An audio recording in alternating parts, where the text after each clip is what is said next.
So what we're going to do is take the next hour and a half or so to talk about benefit design. I'm going to do this in a little bit of a non-traditional way, if you will.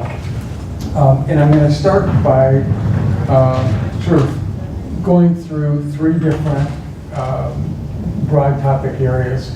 As you probably noticed in the session description, one of the keys that I was asked to do was talk about the Maine Health Benefit Survey data from the coalition in comparison to national health data.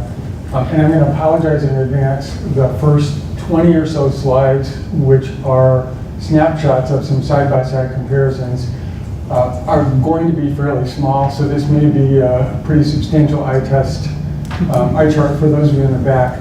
But again, my intent is not so much to exhaustively review those as we go through them, but just to comment on some of the high points, and they will be available as part of the, they'll be distributed after the meeting. So you'll have a chance to go back and look at those. And I've referenced the resources and have provided links so that you can have access to those as well if you want to explore in more detail. The fun part for me and where my passion lies is dealing with these current issues and emerging evolving trends. As you'll see, and my expectation is we'll spend the bulk of the time talking about those. And what I hope to be able to do is give you some new information that perhaps may hopefully prompt you to think a little bit differently about the way that you are approaching health benefits and benefit design. So with that, just a quick survey, show of hands. Of the folks that are in the room, how many of you are representing employers? Modest number. How many of you are representing health plans? Good number. How many are representing consultants? How many are representing other vendors to the healthcare system? And who did I miss? Okay. Good balance. Well, healthcare systems and providers. Good. So reasonable group, and I certainly appreciate that because I really want this to be more of a dialogue. We have a good bit of time to spend together, and to me, I'd rather than just talk from here is certainly engage you in conversation.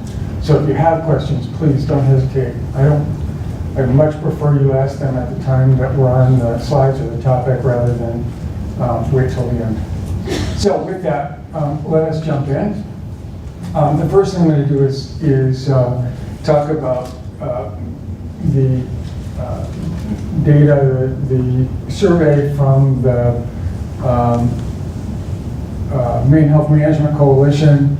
And what I've done, Trevor had asked me to compare that with national data. And what I've done is, as I shared with you, is compared that to a couple of different sources as applicable. The Kaiser survey, and I've got a link here, which again you'll receive, and then the National Business Group on Health Large Employer Survey, which is, as you can see, heavily biased toward large employers as opposed to the population here, which probably more reasonably reflects the Kaiser results.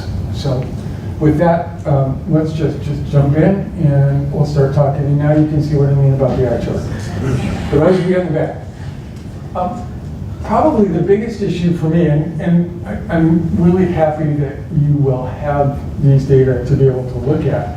The point that I want to make with this slide in particular, and it's a tremendous source of frustration for me among employers, is this focus on healthcare costs, as opposed to a focus on improving health, as opposed to a focus on investing in employees to improve business performance. We are still at this juncture of how can we most effectively, as you can see here, or maybe not, controlling healthcare costs. What are the most effective tactics?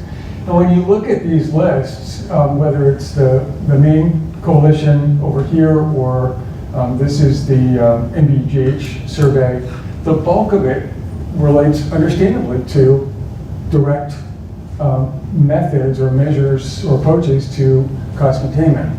The top one on the list here is full replacement CDHP. CDHP is an option, and increased cost sharing. Below that, then we start to see health improvement approaches like disease management and wellness initiatives. Didn't quite have the same opportunity to look at a parallel comparison with respect to the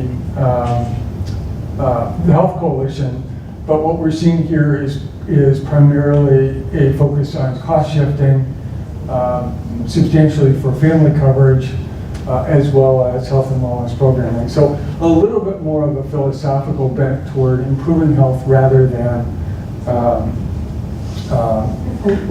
cost containment.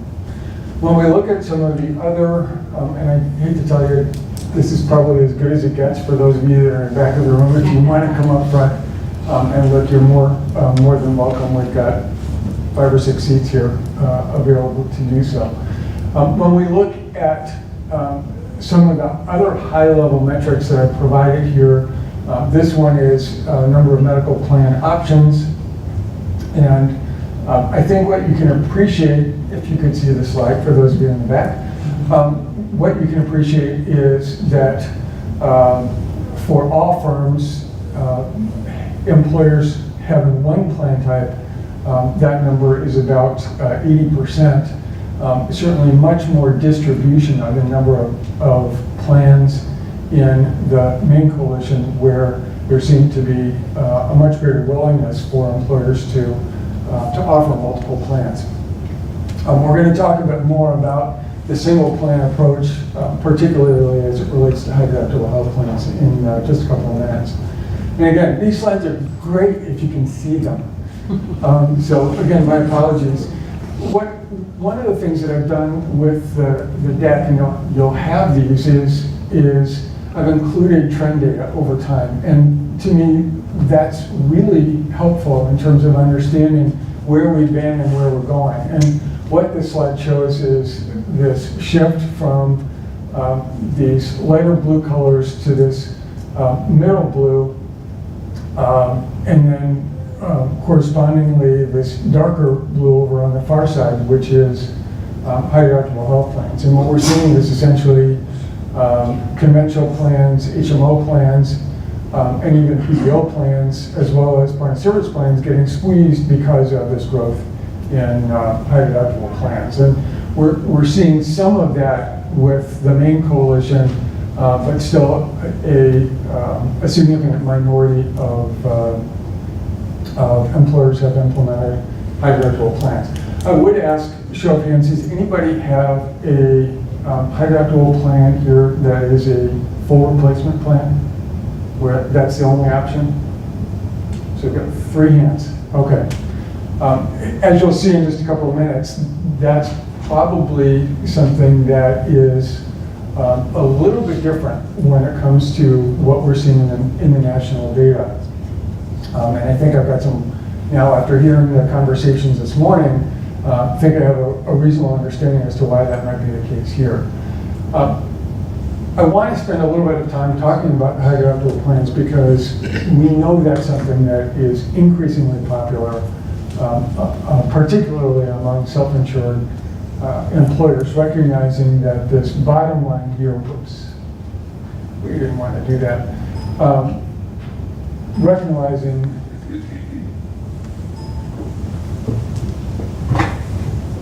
we'll figure this out. Okay. Recognizing that the bottom line here, I just did it again. I'm learning. Okay. I think I'm learning. It's just the closer I get. The closer you get, the more likely it is to go back to where I wanted to be. Okay. So the bottom line here is a small employers, 3 to 199 workers, 2005, 2017, you can see that line is pretty well flattened, but we're seeing the large employers and overall, from a total employee number standpoint, the numbers of employers offering a higher eligible plan is continuing to increase. This is the offer slide. When we look at the next slide, which is the enrollment slide, we're seeing a similar kind of pattern, not surprisingly. As more employers offer the benefit, we're seeing more people enroll. There does seem to be a little bit of a plateau here in 2016, 2017. It's still a minority of individuals are enrolled in higher equitable plans. If we look in contrast at the data from the National Business Group on Health, they've got about 40% of individuals enrolled in higher equitable plans, with close to 90% of employers offering a CDHP, and close to that 40% are offering that CDHP as a sole option. So we're seeing that full replacement CDHP becoming considerably more prevalent. One of the striking differences, and there are three in my side-by-side comparison of the Maine Health Management Coalition data with the national data, relates to monthly premiums by plan type. And again, tough to compare these on a side-by-side basis, especially if you're back there. But what you'll notice is that the premium costs on an individual basis are substantially lower in Maine than virtually across the board than they are for at a national level. So intriguing finding. I'm not sure what the implications are. Clearly, there are a whole host of factors that are going to influence how employers decide on premiums, and maybe one of the considerations is we tend to see employers not being rapid innovators. Perhaps they are mirroring the practices of other companies, or the consultants are perhaps making similar recommendations on a geographic basis. But I thought this was an intriguing finding. I really don't have a good explanation for it. If anybody knows, please feel free to chime in. One of the other points that I thought was particularly intriguing, and we're going to talk a lot more about this as we get into the slides, is this idea of growing disparities in wages and the cost of healthcare, and the implications of high cost of healthcare on low-wage workers in particular. And what was intriguing for me to see is that while at a national level, 14% of employers have some sort of wage-based consideration for benefits design, those numbers appear, if I can intuit the data correctly, those numbers appear to be much greater here in Maine. So very satisfying from my standpoint, being an advocate for the low-wage worker, seeing those numbers increasing. Sadly, this number 3 years ago at a national level was only 1%, so I guess we could say it's tripled from 1 to 3% for all firms. But if you think about the typical low-wage worker, and again, we'll talk a lot more about that, providing them with some sort of subsidy support with respect to healthcare to make it a little more affordable, to me certainly only makes sense. Looking at the deductibles, it's a little bit tough to do the comparison of the groups here, and I've learned a lot about methodology in going through this effort of doing the comparisons. Unfortunately, these numbers stop at $99, whatever the preceding number is. These numbers start or go up to the 00, the rounded off number. So there is so much overlap, it is virtually impossible to draw comparisons. Suffice it to say that there appears to be a reasonable distribution for deductibles with the PPO in the sort of middle range, not surprisingly, that we're seeing here as well, but with some employers certainly having a much higher deductible with some of their plan offerings, as shown here in contrast to what we're seeing in the national data. And this may be one of the ways that, by virtue of having a lower premium, or employers are essentially subsidizing those employees, but where the money is balancing out is that the employees have a higher deductible. When we look at high deductible plans, again, the same issue, a little bit of a challenge in interpreting the numbers, but suffice it to say that reasonably on par with the national data in terms of the distribution of deductibles and what seem to be the most prevalent numbers here from a distribution standpoint. The deductible trend, and I think even those in the back can appreciate the trend in the colors here. This is 0 up to 2,000 or greater, and we can see that population of individuals with high deductibles is certainly increasing, and particularly in the context of high deductible health plans. We know those numbers are increasing. And from my perspective, this is a very easy administrative means for employers to manage healthcare costs, simply by raising the deductible. We do expect, we hope, that employees are becoming better healthcare consumers. The data I will share with you in a little bit would perhaps suggest otherwise. So we'll get to that in just a minute. Out-of-pocket maximums, again, because of the way that these were reported, it's a little bit confusing. Okay, a lot confusing. Suffice it to say, for the green here, which is the individual coverage, and I trust all of you have access to the Maine reporting. You may want to look by plan level for your own organization as to where you stack up against the aggregate data.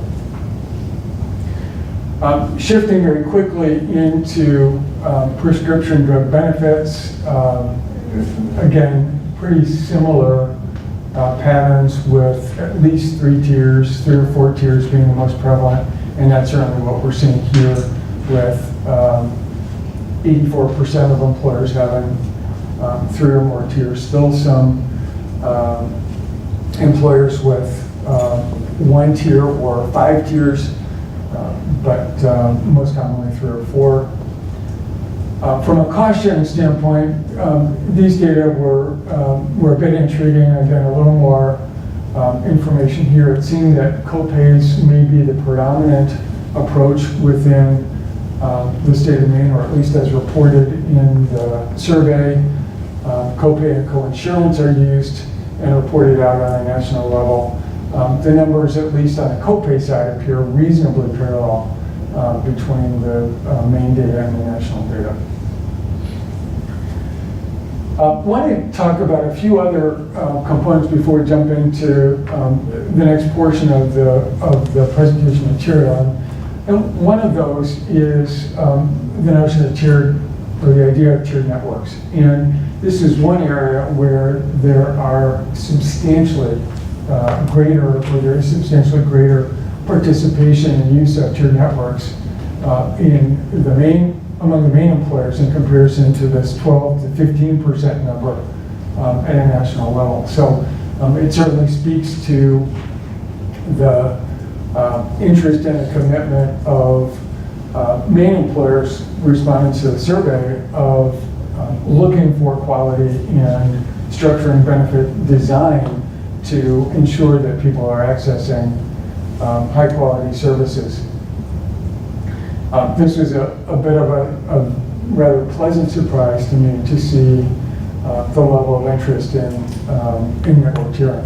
The question I'd ask for anyone who is familiar with their data is, are you seeing a benefit as a consequence of tiered networks? And if so, what is that what is that benefit?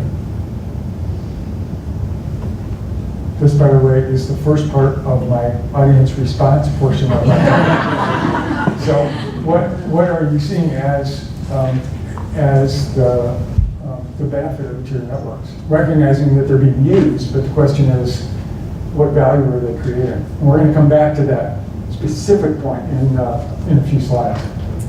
Anybody want to chime in? Sure. If you have a group of providers, from an ACO perspective, you have a group of providers that you're working with, you're doing quality improvement, you're working with them on evidence-based and on care management, so you have an integrated model, it just goes towards that quality and cost initiative. And I certainly appreciate the rationale for developing the tiered networks. I should be more clear with the question I'm asking, which is, for the employers that are implementing tiered networks, how are you measuring outcomes? Are people using the tiered networks? Is the incentive based on the tiering structure enough to drive people to use those appropriate high value providers where individuals have an option? Or are most people that are adopting tiered networks adopting them as essentially a narrow high performance network? Make sense? So I'm just curious from my own sake how we're looking at the value of tiered networks. It's one thing, as we'll see in a couple of slides, it's one thing to offer them. It's another that people actually use them. And I'll give you some examples of that in a little bit. In terms of wellness program offerings, the data here compare, this is smoking, weight management, lifestyle coaching, and one or more of the programs with a similar array of offerings over on this side of the graph. These are condition management programs, and the numbers look reasonably similar. Large employers, which are the light blue here, certainly are much more engaged in providing wellness programs. 68% of them, I didn't pull the slide out for you, are offering condition management, which reasonably parallels the responses over here. A question on that? Yeah. That's okay, you're right there next one. Okay. The incentives. Yeah. Thank you. Okay. Yeah, a lot to say about incentives, as you will hear. So most employers in the national survey are incentivizing core activities, completing health risk assessment, completing biometric screening, and for some 2 to 7% incentivizing biometric outcomes. The majority of them are for the wellness programs are incentivizing participation only. Here we're seeing contributions in the state for condition management program participation, or using preventive care access in their PCP, or choosing one. And that seems to be among a minority of employers. Even the health risk assessment and the biometric screening percentages, it looks like the non-participants or the employers that don't have those programs are in a clear majority relative to those that do. Here for the health assessment, here for the biometric screening, 28% here for biometric screening, and 32% for the health risk assessment. So reasonably close. The question is, what are we achieving with the incentives? And we're going to talk a lot more about that in the subsequent slides. I want to talk just a little bit about behavioral economics and incentive types. I think we're learning a lot more about what motivates people. And here we're seeing premium reductions. We're seeing eligibility for using the biometric screenings, health risk assessments as sort of a gateway approach to other incentives.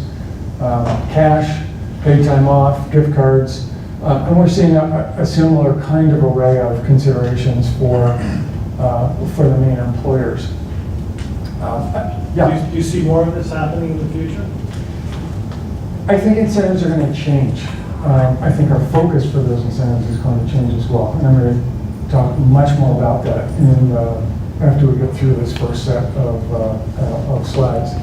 I did want to acknowledge something that wasn't in the deck, and I think this may be just about the last one of this slide set. So you'll be able to relax your eyes a little bit. One of the things that I noticed wasn't included in the survey for the Healthcare Coalition was an inquiry about other program offerings like price transparency tools or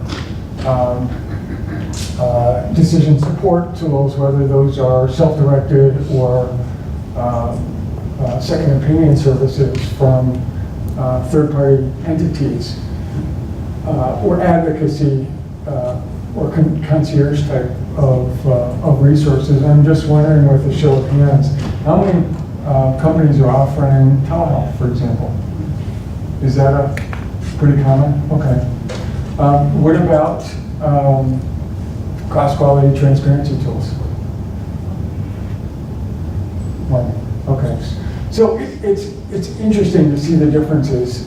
Again, I think we've seen a little bit of fluctuation in the numbers here. This is the NBGH survey. And one of the dilemmas that we have here is that not everybody responds every year.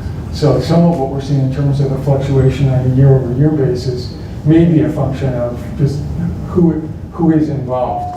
But if you just look at 2018, we see advocacy tools increasing, we see decision support tools increasing,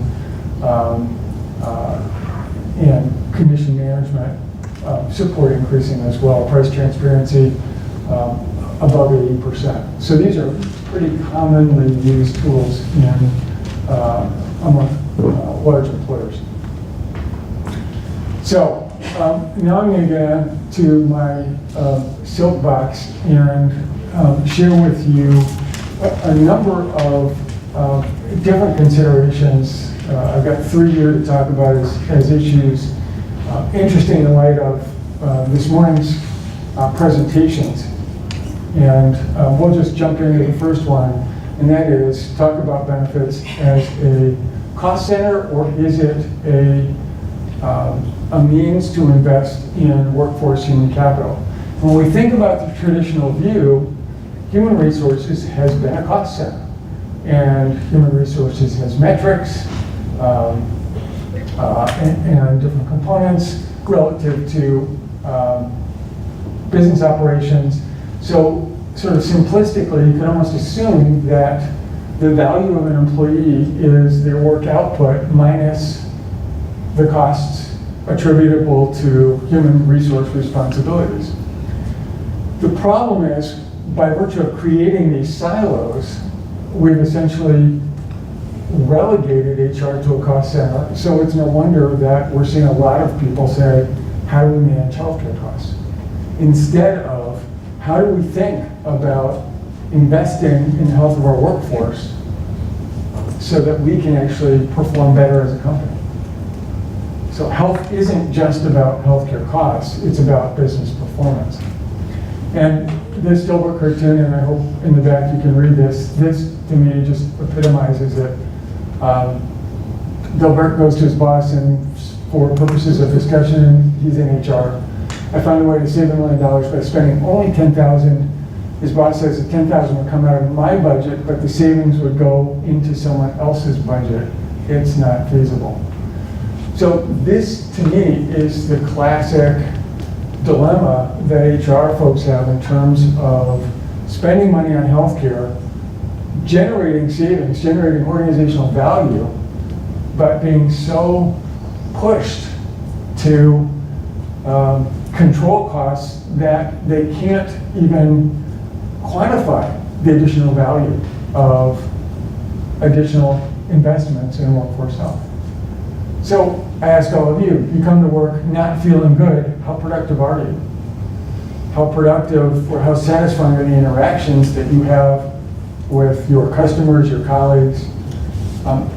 how much more likely, if you have a chronic condition that's not well managed, how much more likely are you to not come to work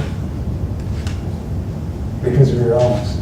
So I think there's a huge opportunity to think about this more. We're seeing more discussion of value on investment as opposed to return on investment, where everything is narrowly focused in healthcare cost category, and looking more broadly at organizations. And the reason is that there's so many other sources of value that we just don't appreciate when we think about healthcare costs. Yes, triple end goals, we get that. Lower healthcare costs, better outcomes, improved quality.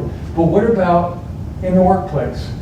We've done some analysis where we've shown correlations between healthcare costs and work quality, such that for every $1,000 that we could lower an employee's healthcare costs, we can actually improve business performance by $2,000. So there's a measurable business value associated with improving health. We've not typically looked at health in that way, which is unfortunate. And I think what we're seeing now, and I think a lot of this is in part due to the fact that we've got much greater, much better technologies to allow us to merge disparate data sets, is that before we used to look at, what did my plan do? How did my strategy impact healthcare costs?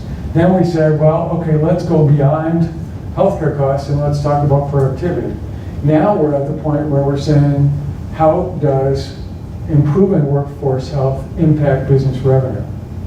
And while there aren't very many organizations that are actively doing this, there are a number of them, like Target, like Walmart, like Goodyear, that are looking at these associations between, if I improve workforce health or well-being, what are the business consequences of that step?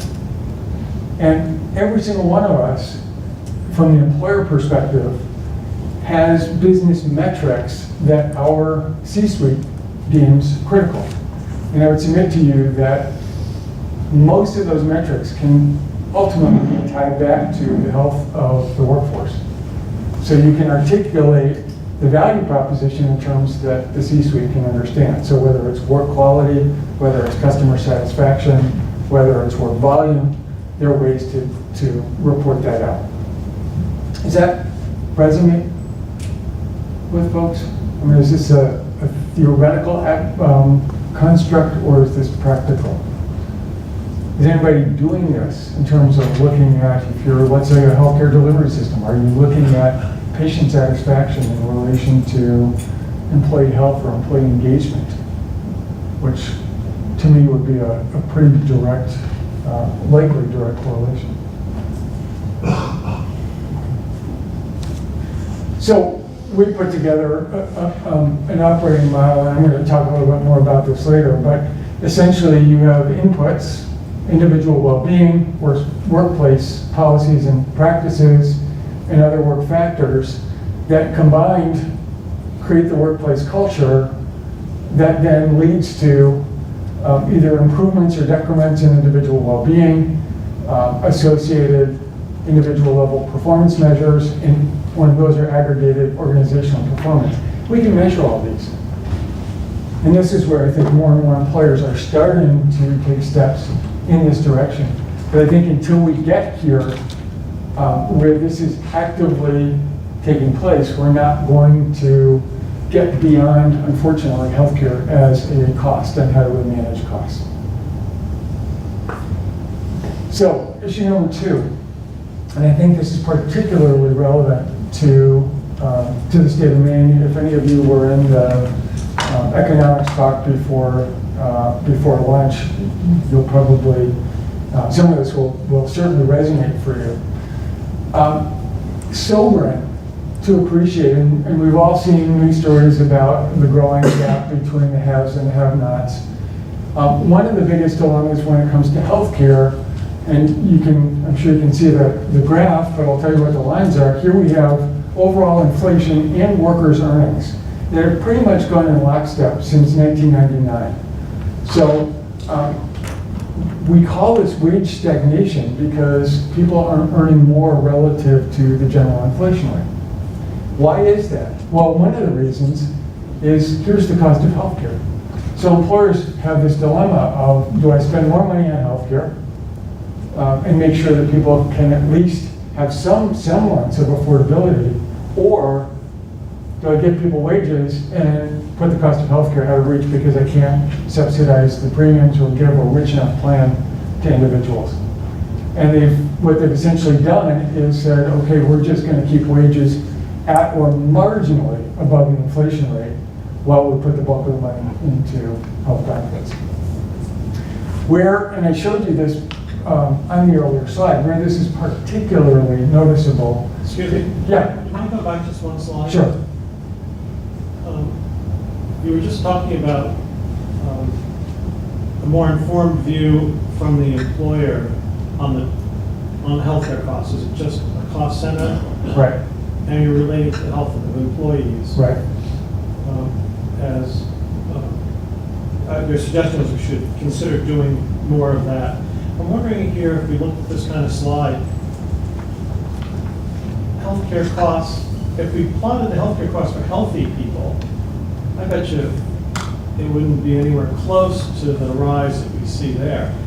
So if we separated the healthcare costs into the healthy people's costs and the sick people's costs, there'd be a tremendous disparity there. Absolutely, and we'll talk a little bit And more. so that would then say we want to have healthy employees. Exactly, but you can't hire people based on. No, but you can do benefit programs that go beyond participation. Yes. That talk about persistency and outcomes. Did you complete your cardiac rehab? Did you stop smoking? Did you persistently fill your chronic debts? Things like that. Yeah, Great comments, and we'll get into more of the details. I wanted to provide sort of a high-level view, and then we're going to talk about this at a more granular level. What I showed you before was, in the earlier slides, was what's happened to, or with this recent trend in deductibles. And what you can see on this slide is from 2011 to 2016, there has been a 63% increase in the deductible. So if you think about somebody's wages going up during that same period of time by 15%, their deductible has gone up 63% for individuals that are perhaps a little more challenged with respect to access to funds. What does this mean in terms of how they access healthcare? And then in turn, what are the consequences at a business level for these individuals? What's even more interesting, and this was a graph that was published probably about 2 months ago in the New York Times, and I'll translate for you because it is a little bit hard to see. This is the wage percentile. Low-wage workers are down here, high-wage workers are up here. This line here reflects the average percentage wage increase for workers in these different wage bands in 1980. And what you notice is in 1980, the lowest wage workers got the biggest percentage wage increases. The high wage earners got the lowest. Seems pretty equitable to me. Look what we're doing in 2014. The less you earn, the less likely you are to get a raise. Pretty sober.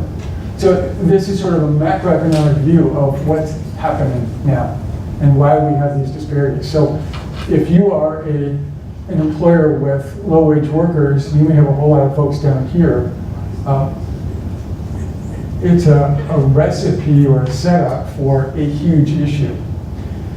Where it gets even more interesting, and this is just a passion of mine, and I appreciate you letting me share it with you. In 1964, the ratio of CEO pay to average worker pay in companies was 20 to 1. Look at where we are now, 303 to 1. In the fast food industry, the ratio, which is probably the most egregious of industries, the ratio of CEO pay to average worker pay is 1,000 to 1. Putting that into really interesting terms, the CEO of a fast food industry has to work for just over 2 hours to earn what the average worker earns in a year. We talk about approaches to healthcare and healthcare services for employees. I don't think this is sustainable. It's not something that we as employers are necessarily going to address today or within our own companies, but I want you to be aware of this is what's happening, and this is one of the fundamental underlying issues that we have to deal with. Now, if this number went back to even 50 to 1, and the funds that were shifted to CEOs were used to pay for employee health management programs, how much healthier, in response to your comments, would our workforces be? So, what does this translate to from a practical standpoint? Well, we have been so focused on medical care as a determinant of health status, yet it's only 20% of the overall contribution. 30% is lifestyle behaviors, 40%, the biggest share, is socioeconomic status. Now, to admit to you that these latter two are very closely interrelated. So, if somebody has a low socioeconomic status, odds are they're not going to be have the healthiest lifestyle behaviors, and there are going to be reasons for that. Fast food is filling; it's affordable. Yeah. Where does genetics fit in that chart? Genetics is actually not shown on this chart explicitly. My sense, based on my understanding of the literature, is that's a fairly small fraction relative to these other contributors. What do we know about low-wage workers? And I'm going to define, for the sake of discussion here, low-wage workers having an income, let's say 250% of the federal poverty level, somewhere in the $30,000 to $35,000 annual wages. We know low-wage workers are actually the sickest in our workforce. They have the highest prevalence of unhealthy behaviors, both physical and mental health. And they also have the highest prevalence of unhealthy lifestyle behaviors. If you look at smokers, for example, I haven't seen too many people in this group going outside for a cigarette break, but we see people outside smoking. How does that then manifest itself when we look at how low-wage workers use healthcare? And if we think about it, they've got a whole other set of life concerns and levels of healthcare consumerism engagement than most of us have. Just to highlight here a quick example, disease prevalence by wage band, 35,000, 50, 7,500, over 100. Look at the prevalence of diabetes, 11% in that low-wage group compared to 2.8. Coronary artery disease, significantly higher than the high-wage earners as well. So this is real. And if you were to look at your own data, if you have the ability to do so, this is what you find. How big is the problem? I think you've got a sense from what I've shared before, and for the sake of time, I'm just going to tell you what the answer is. Here, the percent of U.S. adult workers that have take-home pay of less than $30,000 a year is actually 51%. This number was received some notice a couple of years ago because it was the first time the number had gone over 50%. So big concern. But it gets worse because low-wage workers are now the victims of high-deductible health plans, of employers embracing those as a means for cost containment. The cost of healthcare as a percentage of an individual's income for this group in particular is pretty high. The other big issue from an employer standpoint, which fortunately we're seeing in Maine is actually something that you're addressing, is this notion of benefits equality as opposed to equity. And when I say that, I mean most employers have the same benefit offering for everyone in their company, irrespective of wage status. So whether you earn $1 million a year or $25,000 a year, your premiums are the same. We talked about that a little bit before. It seems that that's something that's being addressed to some degree by employers in Maine based on the data. But it's certainly not helping for those employers that aren't doing anything about it. It's not helping. So, third issue, healthcare consumers and behaviors. I want to share some data with you that is generated from a research study that we did and was published earlier this year, looking at how wage influences healthcare utilization. And typically, when we look at our claims data in aggregate at an employer level or a health plan level, we're just looking at aggregate data. We're not separating out by social determinants. And our question was, how impactful is wage? When we add that as one additional variable, how impactful does wage, how impactful is wage as an influence on how people use healthcare? So we looked at employees only, we looked at 1 year's worth of data, and here's what we found. First slide shows the percentage of employees that did not have a medical or a pharmacy claim during the calendar year that we studied. And what you notice here, visually I think in the back again, it's hard to see. The top line here is enrollees in high deductible health plans. Less than 20,000, over 200,000. Almost 45% of the low-wage workers did not file a medical or a pharmacy claim during the calendar year. And the more you earn, the more likely you are to have a claim. I'm sorry, was the inference that that's bad somehow? Yes, the inference is that it's bad in that these individuals are not accessing healthcare because we made healthcare less affordable to them to access. It's been risk or age adjusted. Yeah, I'm going to show you some more data in much greater detail. Yeah. Does that include like preventive care visits? Yes, any kind. So let's just jump right into the details. Purple line is emergency department visits. The tan line is inpatient admissions. The dark purple is avoidable admissions on a per thousand basis. These are demographically adjusted. They're controlled or adjusted for differences in comorbidity, both psychological health or psychological illness as well as physical illness. And what you notice is the high wage earners here defined as $70,000 or more in earnings, much lower likelihood of using the emergency department, less visits or less inpatient admissions, and significantly fewer avoidable hospitalizations, which are those visits or those hospitalizations that could have been prevented if people were getting good primary care. Why do you think we're seeing this pattern? Why are the low wage earners going to the emergency department much more when their out-of-pocket costs are going to be much greater?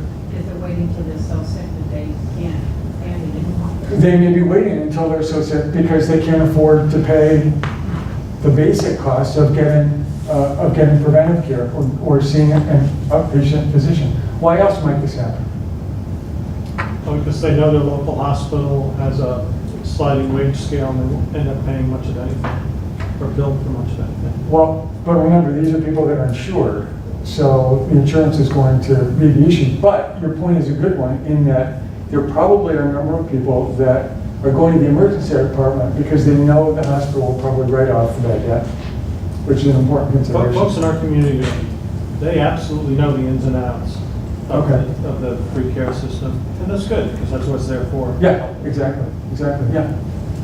in the case of hourly employees, they probably can't miss work because they'll lose income, so they'll go Fact. off hours to emergency room. Yes, fabulous point. If, I'll get to this on the next slide, so I'll just save my comment for a minute.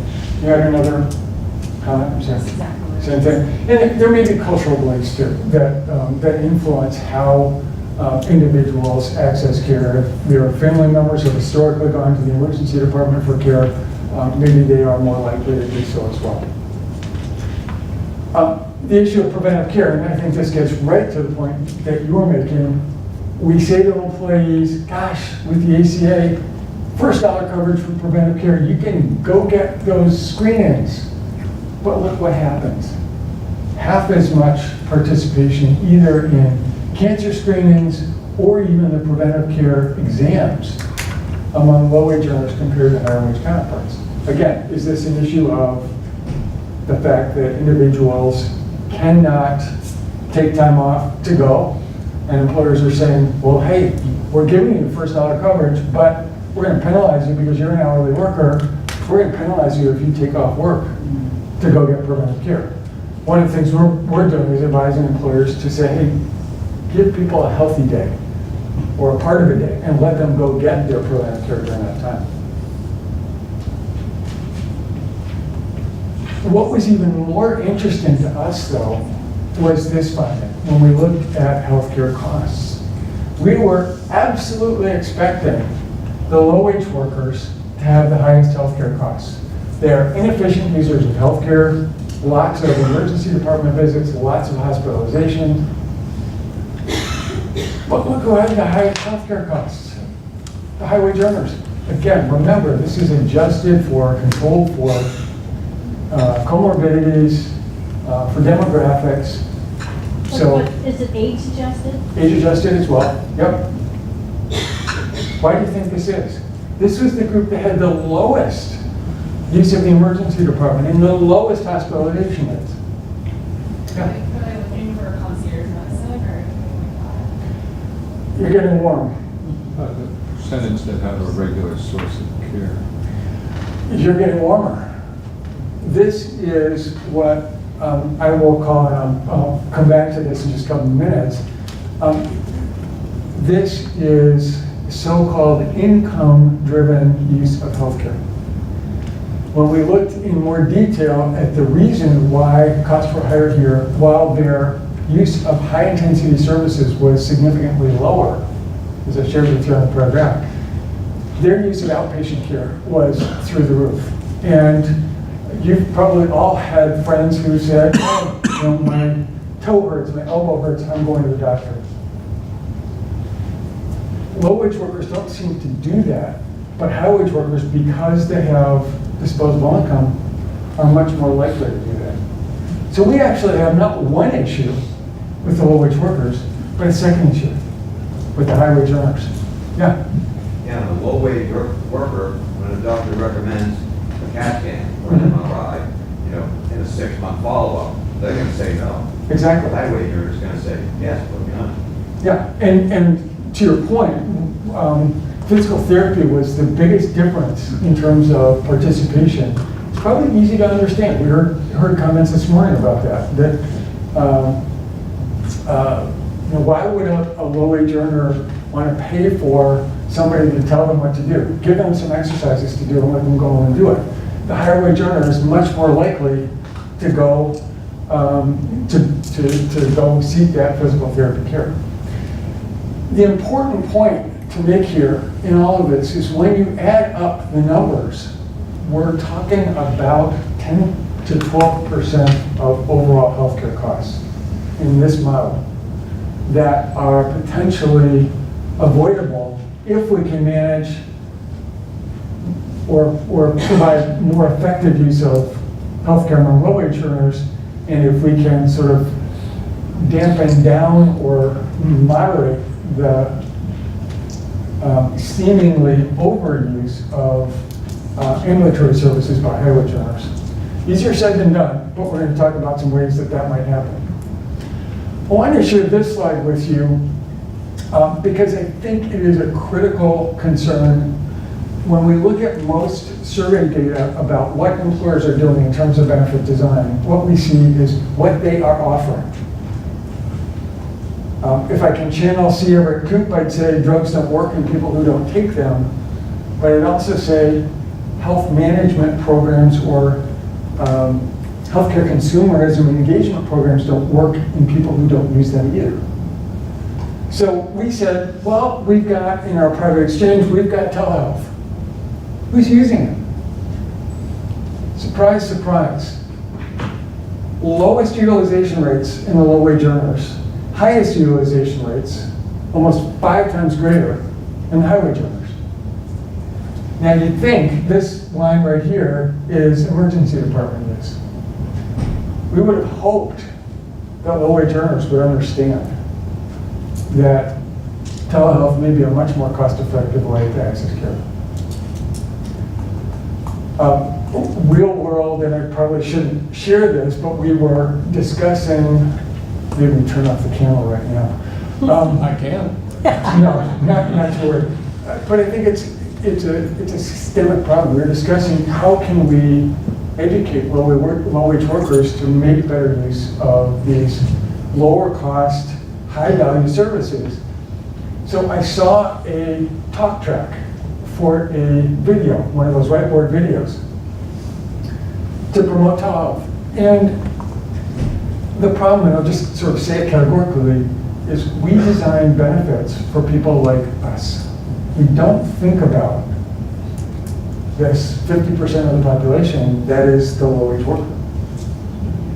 And when I saw the talk track, it was, wait a minute, this is way too complicated language. We've got to think about engaging people more meaningfully. So let me talk a few minutes about some evolving trends. And I hope some of this is generating some interesting thoughts for all of you and perhaps thinking about ways to maybe do things a little bit differently. Don't pretend to have answers, but I'm hoping that I'm raising questions for you. So we have seen well-being just take off, this transition from wellness to well-being. Interesting that the survey for the Maine Coalition was really still focused on those traditionally physical wellness types of functions rather than looking at this domain, this broader domain of well-being, which really goes back to the World Health Organization 60 plus years ago. Now we think about well-being, depending on the vendor, it's usually physical, mental, behavioral, financial, social, and maybe there's a purpose or a career component included here. But the important thing is, it is really important. And if there is a book that any of you have read, if you haven't read this one, I would heartily encourage it. It's actually a fairly easy read called Scarcity, written by a couple of economists that use blueberries and experiments with people managing their number of blueberries to show that if you have scarcity in your life, whether it's blueberries, love, money, or time, people behave predictably. And some of the things that they talk about, this vocabulary, the notion of tunneling, in that if people have scarcity, they can only focus on what is scarce in their lives. And we're going to talk more about this.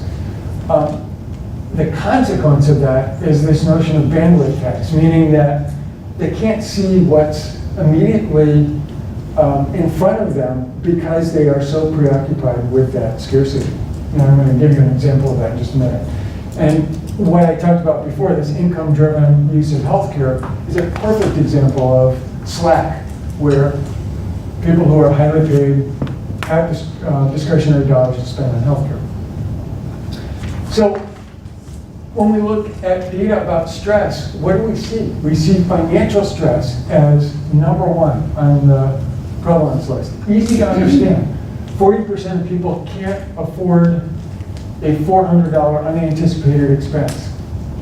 50% of people can't manage a 3-month period when they are out of work. They don't have the financial resources to manage that. So we've got work issues here, we've got health condition of family members here being a greater prevalence than personal health condition. So let me give you the scenario of the typical or atypical low-wage worker who is struggling to make ends meet, to pay their rent, get food on the table. They've got a kid who's not doing well in school, and they're providing some elder care for an ailing parent. You now say to them, you know your cholesterol's high. You need to manage that more effectively. In the context of scarcity, how do you think that person's going to respond? I got other things to do. I got other things to worry about that are much more important than my health. We don't think about that enough when we are thinking about benefit design and how we plan to provide support for people. To me, it comes down to an issue of something that is probably not dissimilar from Maslow's hierarchy, where if people have low levels of well-being, they simply cannot get beyond what is scarce in their lives. So let's say it's financial stress. They can't get beyond that scarcity to even think about how to manage their health more effectively. And we're saying, you've got to manage your cholesterol. And they're saying, I don't have the time, the money, or frankly, the interest, because I've got other much more important things to deal with. So we're seeing well-being as this foundational element of Maslow's hierarchy that we really have to deal with. And while well-being is trendy, I think and it's like the next bright and shiny object for many employers, I think there's a really solid foundational reason why it's so important. Does this make sense? But I think there are business reasons to align our focus on well-being even more directly, and that is the correlation of well-being status and job performance. And this can be physical health, it can be mental health, it can be financial health. The higher the well-being, the higher the supervisor generated performance score for that individual. And these are data from Healthways, and they've reproduced this this study came out in 2011. This is now pretty much accepted fact. So how can we promote well-being? When you think about physical health as opposed to all domains of well-being, we know that the number of unhealthy days drops the healthier people are, or the higher well-being people are. The likelihood of having an accident is less because people are less distracted by their scarcity, for example. And more importantly, improved well-being is linked to greater employee retention, which is a critical consideration. And in fact, this survey done now 10 years ago would indicate that if the number one reason globally why people are engaged with their employer is because they feel that their employer is interested in their well-being. So critical consideration, business implications. So if we connect employee well-being to employers caring about employee well-being, that leads to engagement, we see demonstrable business impact and business value as a result. So this is comparing work units that are in the top quartile of engagement to those that are in the bottom quartile. And the ones that are in the top quartile have much lower absenteeism, turnover, theft, safety, much better quality, greater customer satisfaction, improved productivity and profitability. So it only makes sense to address employee engagement. I talked about this before. In the interest of time, I'm just going to skip over and talk about these couple of other issues because I think they're really important, and we're seeing them now surfacing as healthcare costs continue to increase, and particularly around the issue of benefits equity. This is probably the greatest visual that I have in this slide deck. Easiest way to think about equality. Here's our low-wage worker, here's our high-wage worker, and somebody in the middle. Everybody's got the same size box. Who's able to watch the ball game? A couple of folks, but not the low-wage worker. Now when we have equity, we have the same resources, we've redistributed them, Now everybody gets to watch. So why are we not dealing with this from an employer standpoint? Well, we didn't start out this way. Healthcare wasn't as big a cost, big a fraction of overall cost. So we haven't really moved in this direction. And when you look at some of the survey data, and I shared this with you before, this is from 2014, the last year that the Kaiser survey asked the question. 10% of large firms, 1% of all firms offering some sort of wage-based subsidy. For the number of low-wage workers, this is a key barrier to accessing healthcare. And it raises a whole bunch of really interesting questions. The easiest one is, should we be providing more benefits equity? But the broader question is, for those employers that are implementing wage-based premiums, what do we know about the results? Right now, we don't know a whole lot, other than it's a feel-good for the employer to do it, but we haven't really looked to see what impact it's had. It gets into an even broader issue of corporate social responsibility. Buzzword now. We're hearing lots of employers talk about this. How much should employers be caring about the health and well-being of their workforce? How much responsibility should they have? We've heard employers say, you know what? I make widgets. This is not what I do. So all I'm going to do is commit to providing equal health benefits for everybody. We've had other employers say, that's really interesting, and we probably ought to deal with this and help us understand our data so that we can take a closer look and think about what we can do. From a solution standpoint, won't get into the details. Suffice it to say that we don't know a lot about what works. We do know that for low-wage workers, healthcare is increasingly unaffordable. And there may be ways, either through premium subsidies or wage-based contributions to HSA accounts, or even using wage-based, here's a mouthful, wage-based, value-based benefit design. Why give the money to the people that are already doing, providing, or being compliant with recommended care, which generally are the higher wage workers? Why not shift those dollars to the lower wage earners? One employer that has implemented wage-based deductibles, where the less you earn, the lower your deductible. The more you earn, the higher your deductible.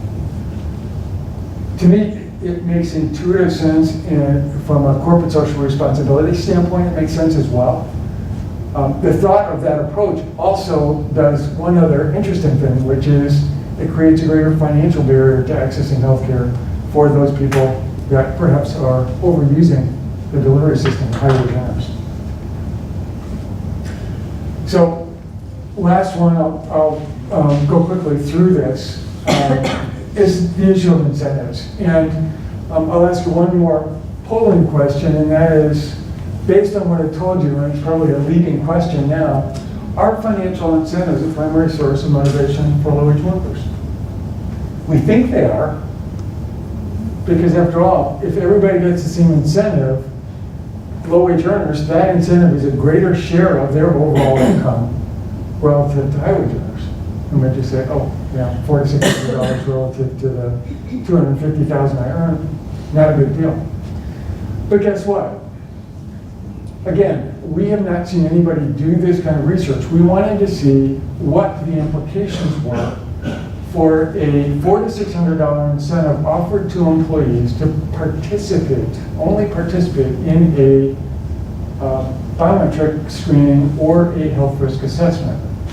Now what we found was, and again, these data are adjusted for demographic variables, age, gender, comorbidities,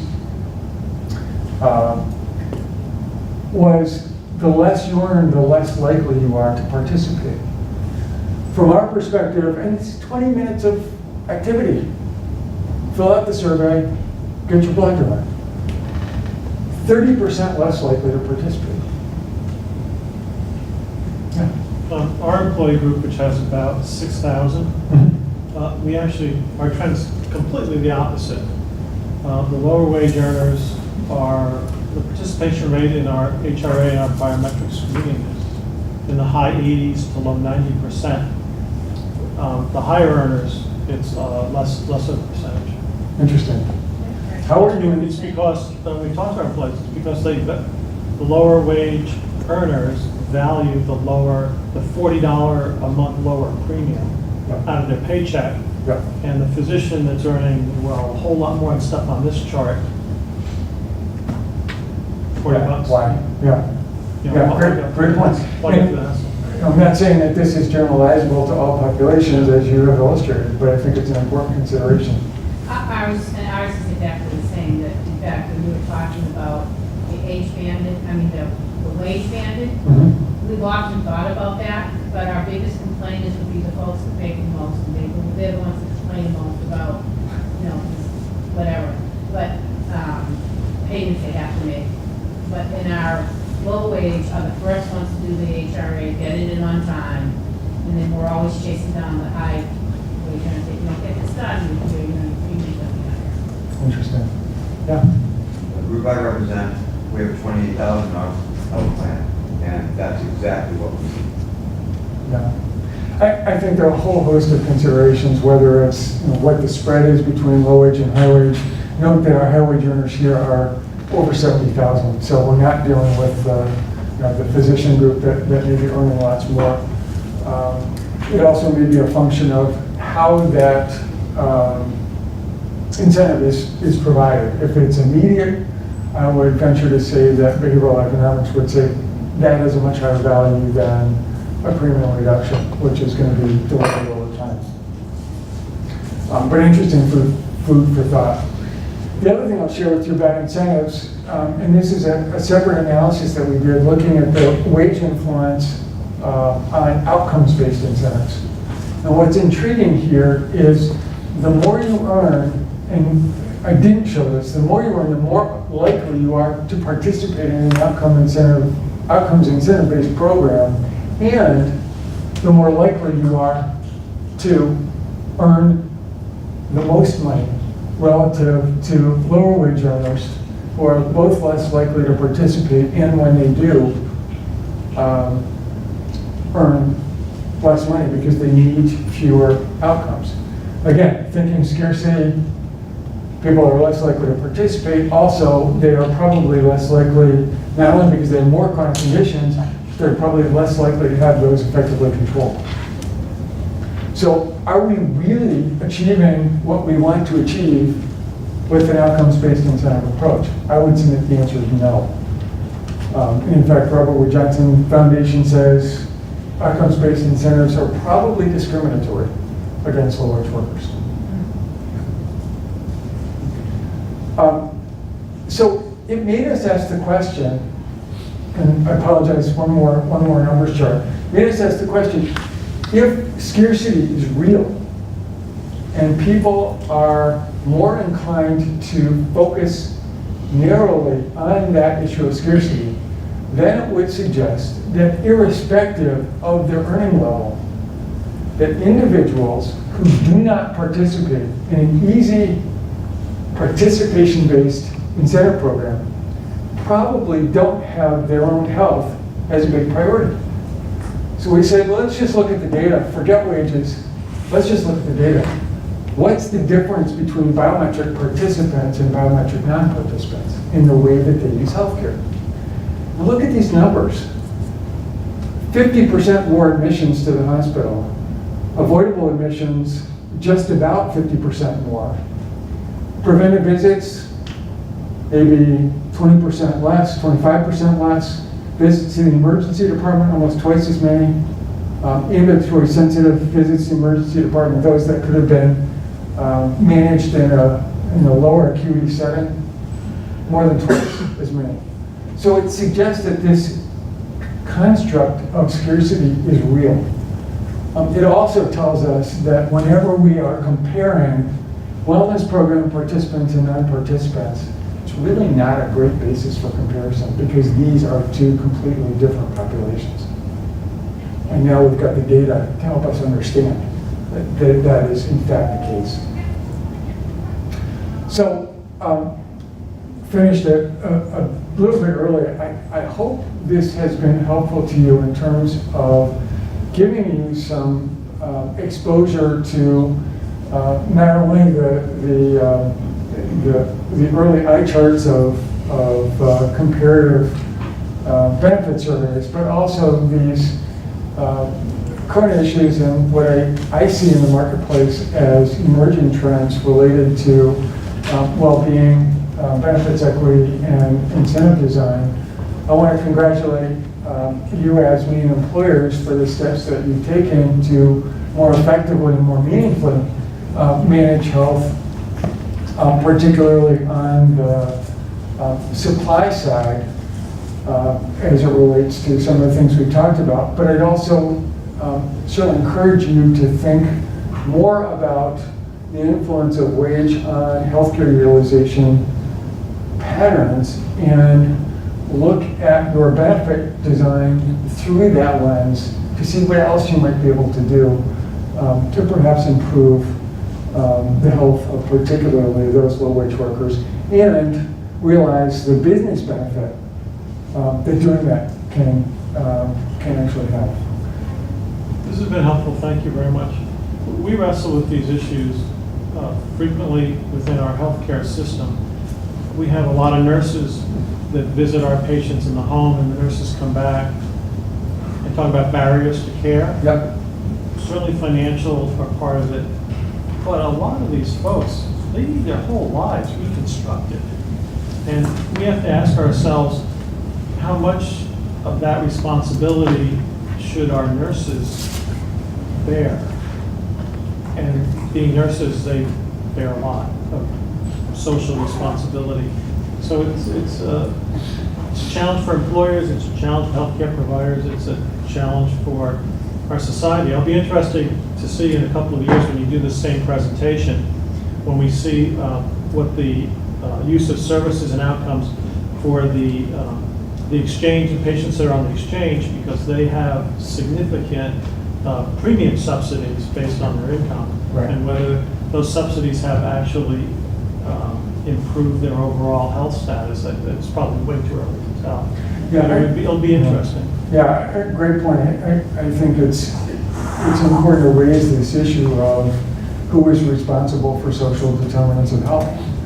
Is it the employer's role? Is it the, for ACOs, I think they have to look at this if they're going to entertain any sort of risk-based contracting, because they've got to deal with those issues. For the employer, it's not as, or for the commercially insured population, it's not as critical because most people are at least earning something as opposed to the public exchange enrolled population, many of whom may be earning a lot less than what the employers have. So what can health systems do in that regard? And where does clinical care stop and where does delivery of social services care continue beyond more traditional clinical measures?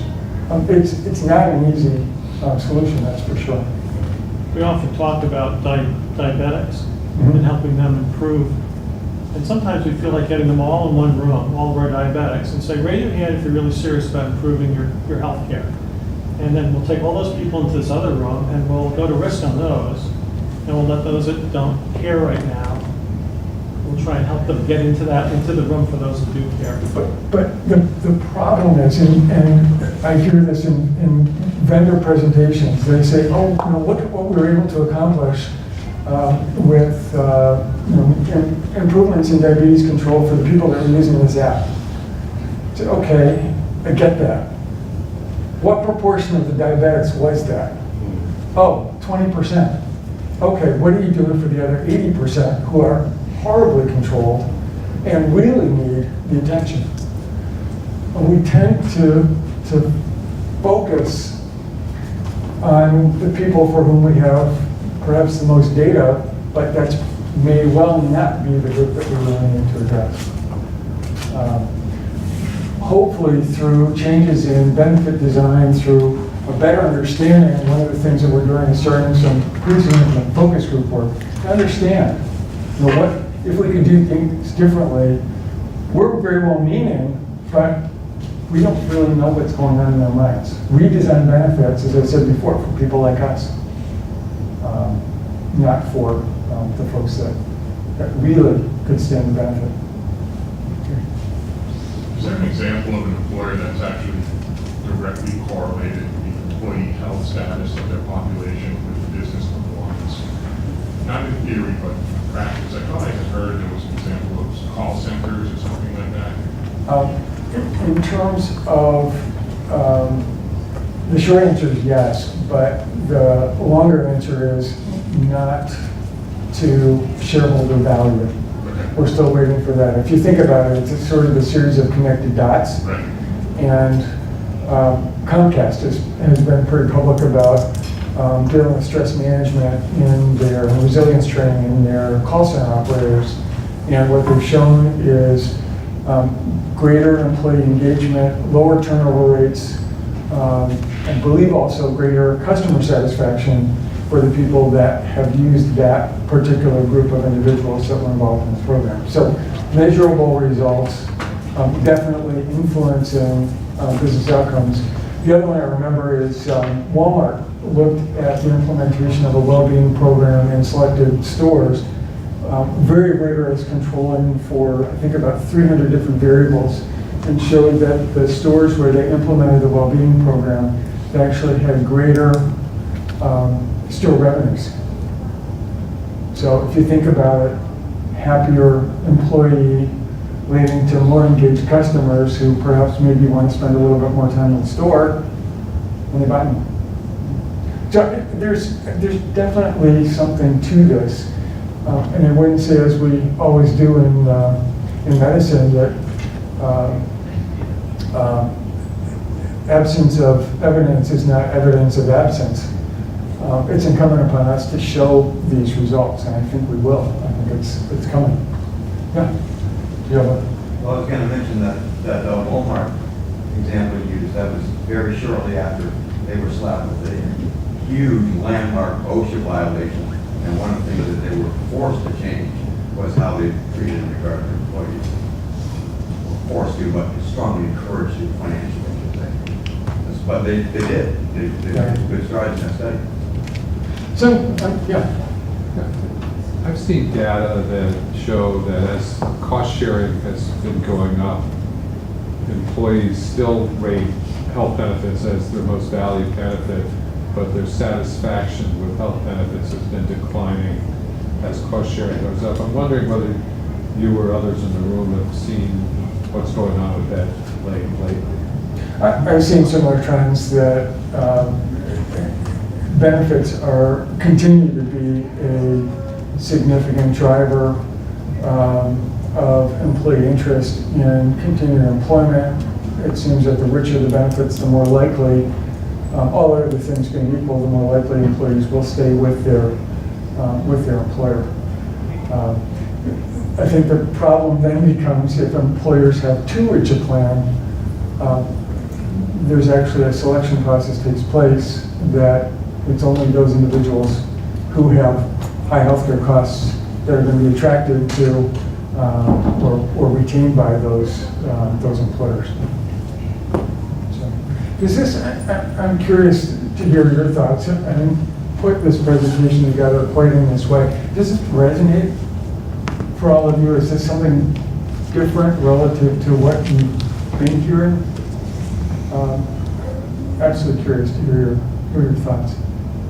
Head nods. Anybody want to volunteer more? Yeah. I have a question. I mean, I think the increase in popularity of high deductible health plans has been tied to this flawed assumption that the increased cost is offset by HSA contributions in a tax advantage way. And now the sort of value of employer pre-tax health benefits is entering the conversation. And I think it's a flawed assumption because I think people, these low-wage workers, don't contribute to HSAs. Is there data out there? I know it's harder data to grab because they're individual just don't work accounts, but about low-wage contribution to HSA accounts, if it even happens. Absolutely. And there are great data about that. And if you're interested, I can get you a paper on that. The bottom line is low-wage workers don't contribute. If you look at who contributes the maximum to their HSA, it's the high-wage earners. And I agree with you completely. We hear triple tax-free, channeling Mark Fendrick, triple tax-free for whom? It's for the people that are going to be able to use the HSA as a tax-deferred investment vehicle. When I was at Walmart, we had a sizable proportion of the population didn't even have a bank account. So let's talk about HSAs. It doesn't resonate. And again, I come back to this comment. We design benefits for people like us. We think it makes sense, but we're not asking them what they think, and that's what we need to understand better. Other thoughts, comments? We've got about 2 minutes if anybody has another question. So I'll ask a question since nobody else is.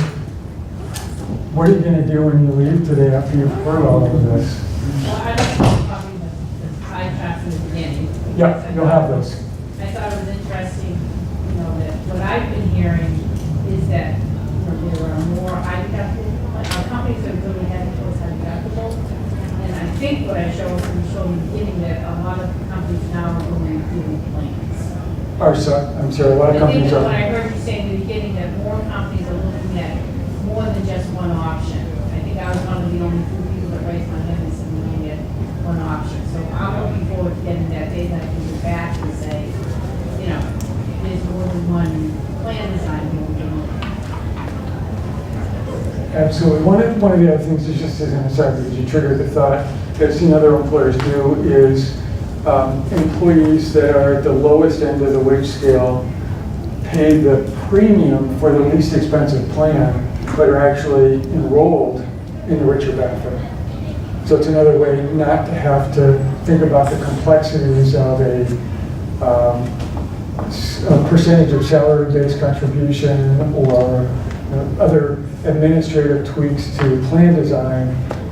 It allows you to keep a limited number of plans, but help people by shaping them into richer plans. The problem with any sort of band-in approach to wage-related benefit design is, what if somebody gets a pay raise and they go from $29,999 to $30,001, and they just changed bands? You've actually penalized them. So we have to think about ways to deal with those kinds of issues.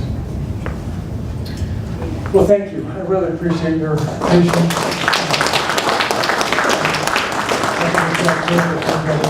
Anybody's interested. And if you have questions, comments, I've got my phone number and email here.